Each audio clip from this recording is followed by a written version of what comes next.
Hello दोस्तों, कैसे हैं आप लोग। आज की कहानी है तड़प पार्ट 2। यह कहानी बहुत ही इंटरेस्टिंग होने वाली है, तो हमारे साथ अंत तक जरूर बने रहें।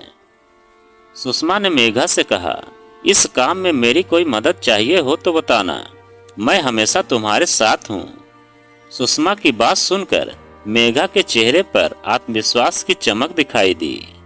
अब उसके चेहरे की बेचैनी गायब हो गई थी। मेघा ने अपने मन के गुस्से को अपने मन में ही दबा लेती है और मेघा मन ही मन यह ठान लेती है कि मैं अमर को उसके किए की सजा देकर रहूंगी। मेघा ने पता लगाया कि अमर अपनी पत्नी और बच्चे को लेकर उसी शहर के एक अपार्टमेंट में रहता है जो मेघा के घर से कुछ दूर पर था। एक दिन मेघा फिर वही मॉल में गई थी जहां अमर को पिछली बार देखा था और संयोगवश उसकी मुलाकात अमर से हो जाती है।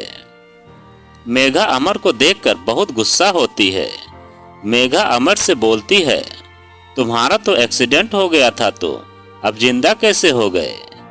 इस पर अमर जोर से हंसा और बोला, तुम कितनी भोली हो मेघा, तुमको मेरी चाल समझ में नहीं आया।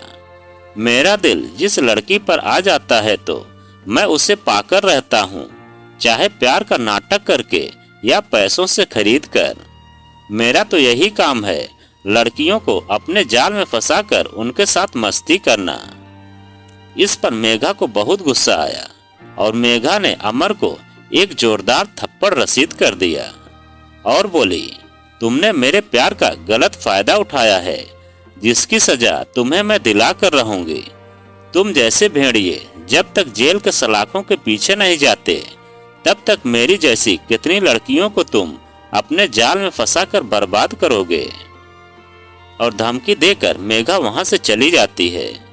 मेघा अपनी दोस्त सुषमा को फोन करके बुलाती है और सभी बात उसको बताती है। मेघा बोली, मुझे अमर को सजा दिलवाना है, चाहे जैसे हो। सुषमा की एक दोस्त रेनू, जो कि पुलिस में एसआई थी, सुषमा मेघा को लेकर दूसरे दिन रेनू के पास जाती है और पूरा मामला उसको बताती है और कुछ उस टाइम के फोटोग्राफ भी दिखाती है जिसमें दोनों साथ में हैं। इस पर रेनू कहती है उसको तो सजा जरूर मिलनी चाहिए और मेघा रेनू की सहायता से अमर के ऊपर रेप, धोखाधड़ी, छेड़छाड़, साजिश जैसे अन्य धाराओं में केस दर्ज करवा देती है। यह सब अमर को जब मालूम चलता है तब वह फिर से विदेश भागने की तैयारी में था। पुलिस की तत्परता से अमर को एयरपोर्ट पर ही पकड़ लिया जाता है और वह जेल के सलाखों के पीछे पहुंच जाता है। लगभग 1 वर्ष तक अमर जेल में था। वह सोचता था कि पैसे से सब कुछ खरीदा जा सकता है और वह जल्दी ही जेल से छूट जाएगा। लेकिन जब अमर की कोर्ट में पेशी हुई तब अमर के वकील और मेघा के वकील में बहस होने लगी, लेकिन सारे सबूत अमर के खिलाफ थे और मेघा के वकील ने जोरदार जिरह किया, जिससे अमर बच नहीं पाया। और अंत में अमर ने स्वीकार किया कि मैंने मेघा को शादी का झांसा दिया और उसका गलत फायदा उठाया। इस पर जज साहब ने अमर को आजीवन कारावास की सजा और 25,000 रुपये जुर्माना लगाया। यह सब सुनकर मेघा के आंखों में आंसू आ गए, लेकिन यह आंसू खुशी के थे कि अंततः एक भेड़िए को उसने सजा दिलवा ही दिया। कुछ दिनों बाद उसने एक एनजीओ खोला जिसमें उन गरीब परिवारों की लड़कियों को प्रशिक्षण देने लगी कि जैसे मेरे साथ हुआ किसी और के साथ ना हो, अमर जैसे लड़कों के बहकावे में न आए। धीरे धीरे उसके एनजीओ में बहुत सारी लड़कियां और महिलाएं जुड़ गईं और अन्याय के खिलाफ आवाज उठाने लगी। एक दिन मेघा की दोस्त सुषमा उसके पास कॉल करती है और कुछ देर बातें करने के बाद उससे बोलती है कि यार, कब तक तुम ऐसे ही अकेले अकेले रहोगी, शादी क्यों नहीं कर लेती।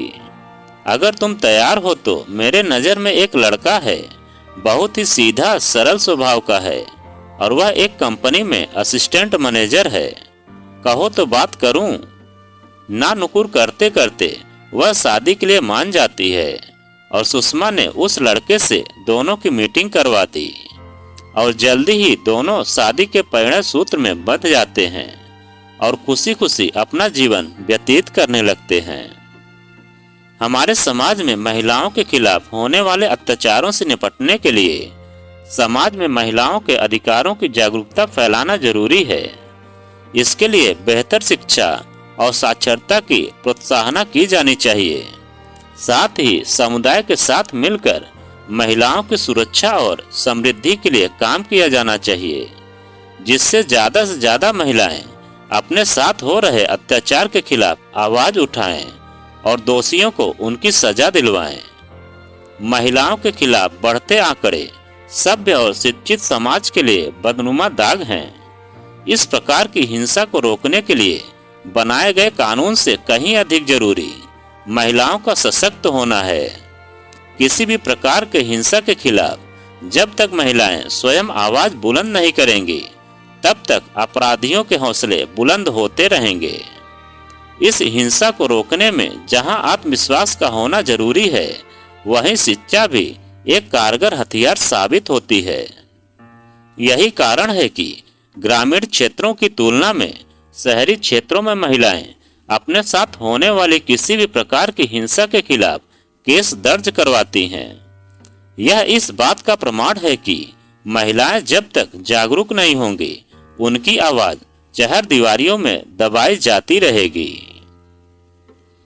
तो दोस्तों, यह कहानी आपको कैसी लगी कमेंट में लिखकर हमें जरूर बताएं। और आप अगर हमारे चैनल पर नए हैं तो प्लीज़ चैनल को सब्सक्राइब करें और वीडियो को एक लाइक जरूर करें और एक प्यारा सा कमेंट हमें जरूर करें। और इसका पार्ट 1 देखने के लिए हमारे डिस्क्रिप्शन बॉक्स में जरूर चेक करें।